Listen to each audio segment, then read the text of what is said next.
Hello guys, welcome back to Pragyankit blog. आप हैं प्रज्ञांकित blog में और आज हम लोग फिर से आ चुके हैं एक नई वीडियो लेके, मैं और बेटू। हाँ, गर्मी बहुत ज्यादा पड़ रही है, इसलिए देखिए आपको लग रहा होगा दो एसी चला रखा है। ऐसा नहीं है, ऊपर वाला एसी खराब हो गया है इसलिए दूसरा लगाया है। क्या करें, गर्मी इतनी ज्यादा सो पड़ रही है ना। गर्मी के लिए कुछ किया नहीं जा सकता, एसी लगा के हवा खाई जा सकती है और उसका कोई ऑप्शन नहीं है। ऑप्शन और भी अगर है तो आप कहीं घूमने बाहर जा सकते हैं। घूमने के लिए आपको फिर समय निकालना पड़ेगा, बजट बनाना पड़ेगा और बाहर कहीं घूमने जाना पड़ेगा, सब कुछ पैक करके। पर उससे अच्छा है घर में रहो, हैप्पी रहो, खाओ पियो, मस्त रहो। कितना टेम्परेचर कम होगा, बहुत ज्यादा टेम्परेचर मिलेगा 10, 5, 6। बच्चे की चोट लग गई। ओ माय गॉड, कैसे करता है। आहा, पता है वीडियो बनाने नहीं देते, बिल्कुल भी नहीं बनाने देते। वीडियो बनाते समय ओ ऊ आ करते रहते हैं। कहीं नाटक दिखना है, कहीं शैतानी करनी है, यही हाल लगा रखा रहता है ना। बेटू बोलो हाय, बेटू बोलो हाय, हाय बोलो बोलो। बस कुरकुरे लेस उनका। लेकिन आप लोगों का ध्यान है, पहले कितना मतलब जो लोग गांव साइड रहते होंगे शायद उन लोगों को पता होगा कि पहले गर्मी इतनी ज्यादा होती थी तो एक राब होता था, राब गन्ने के रस से बनती है राब, वो टाइप चीनी टाइप का होता है कुछ, और गाढ़ा सा देसी घी के जैसा, उसको रोटी में लगा के हम लोग खाया करते थे। और कभी कभी रोटी में जो बनी थी रोटी होती है जो अंगीठी या उसमें चूल्हे में पकती है, उसमें लाल नमक पीस कर, जो लाल नमक होता है, लाल मिर्ची नमक को पीस कर उसमें रोटी में लगा के उसको आम निचोड़ के, जो वहाँ आम आते थे टपका जिसको बोलते थे, पेड़ के पके हुए आम, उन आम को उसका रस निकाल के रोटी में नमक के साथ जो खाने का आनंद आता था वो आजकल पिज्जा खाने में भी नहीं आता। पर वो स्वाद आप कहाँ, आप कोशिश करके खाने की करते हैं पर वो मज़ा नहीं आती, पर क्योंकि वो दौर अलग था, ये दौर अलग है। अब पिज़्ज़ा खाने में ज़्यादा मज़ा आती है, बर्गर खाने में ज़्यादा अच्छा लगता है, इसलिए उनका टेस्ट, अब ये दिमाग है ना, इससे टेस्ट निकल जाता है। ये आप जैसा देखेंगे, जैसा पाएंगे, वैसा ही टेस्ट आपको देगा। आप भले ही लाख कोशिश कर लीजिए कि आपको पुरानी चीज़ें अच्छी लगे फिर से वापस, पर ऐसा होगा नहीं, क्योंकि जो आप देखेंगे, जो आप पाएंगे, वही आप चाहेंगे। और आपके इर्द गिर्द चारों तरफ इस समय नए ज़माने की जो चीज़ें हैं वही आपको सूट करेंगी, वही आपको अच्छी लगेंगी। भले ही आप सोच लें कि नहीं वो पहले का जो था वो उसकी बात अलग है अलग, मानते हैं, पर आप ट्राई कीजिए, आपको टेस्ट नहीं लगेगा। अभी मैं चाहूँ कि पहले सर राब खा लूँ, जो होता था राब खाते थे हम लोग, पर उतनी क्वांटिटी नहीं खा सकते हैं। आप कह सकते हैं शायद वो एज हो जाती है, एज फैक्टर होता है, पर एज फैक्टर हो सकता है पर काफ़ी हद तक नहीं होता है। अभी आप किसी बच्चे को खाने को देंगे राब, वो उतनी नहीं खाएगा, इतनी हम लोग खा लेते थे पहले। और इस समय क्या होता था, हाँ, आंधी के मौसम में अच्छा लगता था। जब गांव में आंधी आती थी ना तो सुबह सुबह उठ के 5 बजे उठ के हम लोग बाल्टी लेके और टॉर्च लेके चल देते थे खेत की तरफ, और जो पहले आम पाएगा आम उसके। उस समय हम लोग क्या करते थे, बाल्टी लेके चले गए और पेड़ के नीचे पहुंच गए। कहीं कहीं होता क्या था, पानी से खेत भरे होते थे तो आम खेत के अंदर पानी, वो नहीं मट्टी में जिसको मट बोलते, मट के अंदर घुस जाते तो हाथ डाल के देखना पड़ता था, यहाँ पड़े यहाँ पड़े यहाँ पड़े यहाँ पड़े, अरे नहीं यहाँ नहीं आनी, यहाँ नहीं। तो ऐसे देखते देखते कभी होता क्या था, कोई ज्यादा आम पा लेता था, कोई कम आम पा लेता था। अभी देखिए कितनी शैतानी कर रहे हैं, वीडियो नहीं बनाए रहते, ऐसे ही करते रहते, इनको बहुत मजा आती है तंग करने में। चलिए कोई बात नहीं, फिर भी थोड़ी बहुत तो वीडियो बनाई जा सकती है, ऐसा नहीं है। हाँ, तो मैं कहाँ था, मैं था, हाँ, गांव में आम लेने गया था। आंधी जब आती थी, आम लेने को जो मज़ा आती थी ना उस समय, वो मज़ा बता नहीं सकता कितना अच्छा लगता था। और गर्मी के मौसम में क्या होता है, गाँव में जो जाता रहते हैं उनको पता होगा, ट्यूबवेल, वाटर पार्क आज का, कल का ट्यूबवेल जो गाँव का था, उसकी बराबरी शायद वाटर पार्क नहीं कर सकता कोई। इसमें ये नहीं कह रहा हूँ वाटर पार्क इतना अच्छा नहीं, वाटर पार्क अपनी जगह है, ट्यूबवेल अपनी जगह, पर जो मज़ा ट्यूबवेल में आई ना, वाटर पार्क में उतनी भीड़ मज़ा नहीं आती।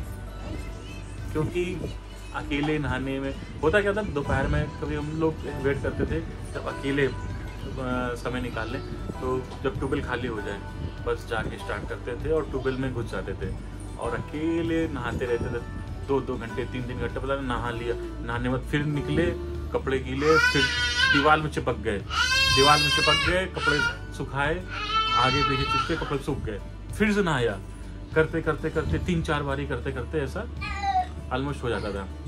मुझे ध्यान है कि हम लोग इतना नहाते थे कि कभी कभी लगता था फीवर आने लगा, इतना नहाते थे। और फिर हाँ, गिन्नी शायद जाड़े में आती, गर्मी में ध्यान नहीं, पर गिन्नी खाने का बहुत शौक था, गिन्नी तोड़ने जाते थे।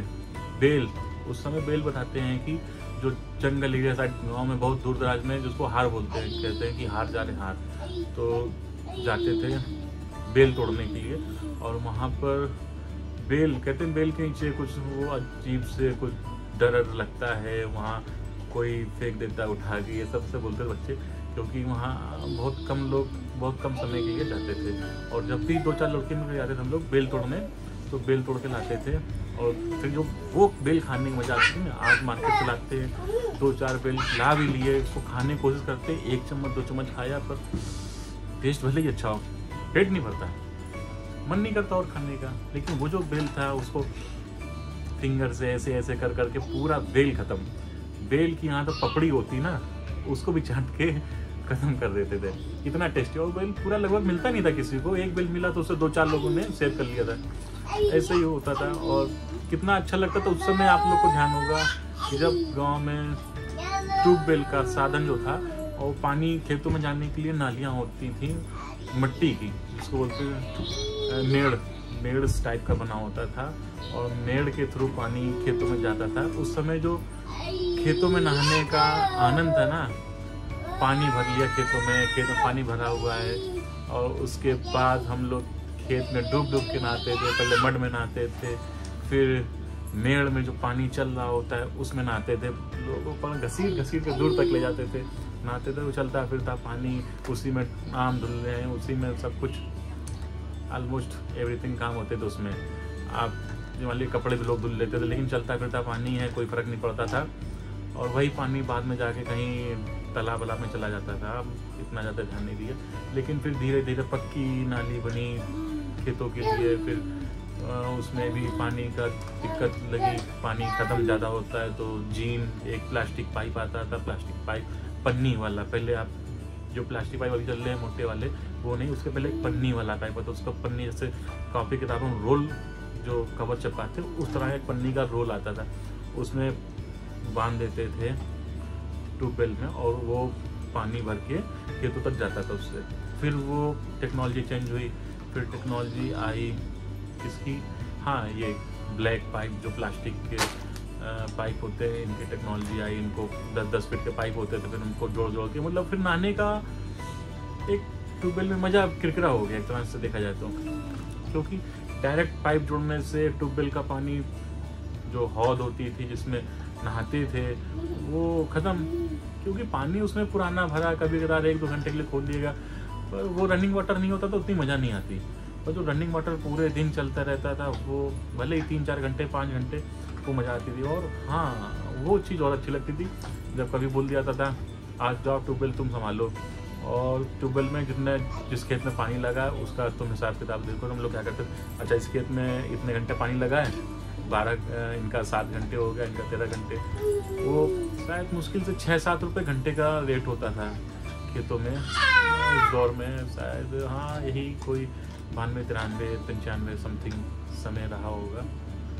तो जो उस समय लगता था कि अच्छा हाँ मुझे जिम्मेदारी दी गई है, मैं देखूंगा कि हाँ इनके यहाँ खेत में इतनी देर पानी गया है।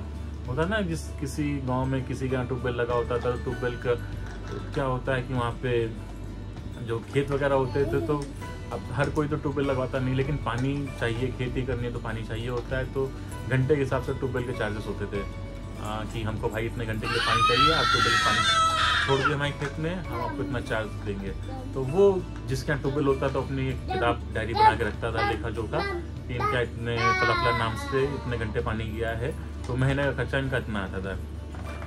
ऐसे ही आपको पता होगा या नहीं पता होगा, क्योंकि बता देता हूँ मैं। जैसे गन्ने से जब गुड़ बनाते हैं जाड़े के मौसम में, जनवरी फरवरी के आसपास में, तो गन्ने से जब गुड़ बनाते हैं तो उसको ही जब ट्यूबवेल में लाते हैं ना, तो उसकी दिहाड़ी कैसे देते हैं, मतलब उसकी भरपाई कैसे करते हैं, कीमत कैसे चुकाते हैं, कुछ गुड़ दे के।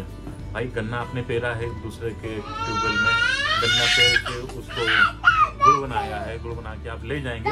पर हाँ, कुछ गुड़ का हिस्सा किलो के अकॉर्डिंग से आपने 40 किलो गुड़ बनाया तो हो सकता है उसमें से 5 किलो गुड़ आप उनको देंगे जिनके ट्यूबवेल पे आपने गुड़ बनाया है, तो वो उसकी कीमत अदा होती है। इस तरह से उस समय पैसे ऐसे का कोई इतना वो नहीं होता था, चीज़ों का आदान प्रदान ज़्यादा चलता था। मतलब आपने कुछ इस्तेमाल किया है चीज़ तो आप कुछ चीज़ दे के। पर अगर आजकल का दौर होता उस तरह से तो आजकल बोला था भाई आपको इतने चार्जेस पड़ेंगे, इतने घंटे आप करोगे तो आपको ये। पर अभी को मुझे मालूम नहीं, फिलहाल उसमें छोटे में सब चीज़ अच्छी लगती थी तो वो देखने में बहुत अच्छा लगता था। होता क्या था, गर्मी में छुट्टी होती थी, गांव जाने मिलता था, महीने 2-1.5 महीने गांव में समय बिताया। उस समय में वहाँ दूर से जो बस देखने का आनंद मिलता था, लगता था आज बस आ रही है, अच्छा आई है। होता क्या था, 4-5 घंटे में एक बस आती थी और वो शहर जाती थी और उसी का बस देख रहे थे, अच्छा एक बस आई। तो इतनी सवारियाँ नहीं चलती उस समय जितनी सवारियाँ आजकल इतने दौर में चलने लगी हैं। उस समय तो 4-5 घंटे में एक बस मिलती थी मुश्किल से। वो बस जब गांव में उतारती थी तो वहाँ गांव जो रोड में उतारती तो उस रोड से घर तक आने में 3 किलोमीटर 4 किलोमीटर पैदल चलना पड़ता था। और भरी दोपहरी में पैदल चलने के बाद जो हाल होता था ना, उस समय नहीं पता चलता था क्योंकि शौक लगता था, बचपना होता था कि भाई गाँव जा रहे मिलने का शौक। तो वो कहीं दूर गाँव में कहीं किसी के यहाँ बज रहा है स्पीकर, लाउड स्पीकर बज रहा है तो सुनते सुनाते चले गए, अपना समय कट गया। पर आज के दौर में 3 किलोमीटर चलना पैदल बहुत भारी लगता है कि भाई कोई कन्वेंस कर लो, अपना कन्वेंस से ले चले आओ। तो आजकल बाइकें हो गई, कार हो गई, इतने साधन हो गए तो जाने में लगता है समय नहीं पता चलता। लेकिन वो जो समय था पैदल जाने वाला, तो पतली पतली रास्ता, इधर उधर किसी के खेत से निकल गए, कहीं पगडंडियों पे निकल गए, तो वो जो था वो समय अलग था। लगता है कभी कभी कि गांव, लेकिन अब गांव जाओ ना तो अब लगता है गांव नहीं रहा, वो भी शहर हो गया, पेड़ सारे कट चुके हैं लगभग, खेत बचे हुए हैं। पर जो खेत हैं उनमें वो फीलिंग नहीं आती खेत देखे कि हाँ ये खेत वैसे खेत है। भले ही अनाज उगता है, सब उगता है, लेकिन एक देखने का नज़रिया होता है कि आप जिस समय देख रहे होते हैं उस समय की सोच अलग होती है। उस समय सब कुछ नया क्यूरियोसिटी इतनी ज़्यादा होती है, लगता है कुछ ज़्यादा ही हो गया आज का। अभी का यहीं पे स्टॉप करते हैं, आगे का वीडियो फिर बनाएंगे। अगर आप लोग को हमारा वीडियो अच्छा लगे तो प्लीज़ लाइक कीजिए, सब्सक्राइब कीजिए और शेयर कीजिए। अपनी जो सोच, जो आइडिया और अपने एक्सपीरियंस शेयर करते रहेंगे फिर आगे और नई वीडियो में। तब तक के लिए बाय, गुड नाइट, टाटा। और वीडियो ना अच्छी लगे तो भी कोई बात नहीं, अच्छी लगे तो ज़रूर लाइक कीजिएगा। Okay bye, thank you, good night.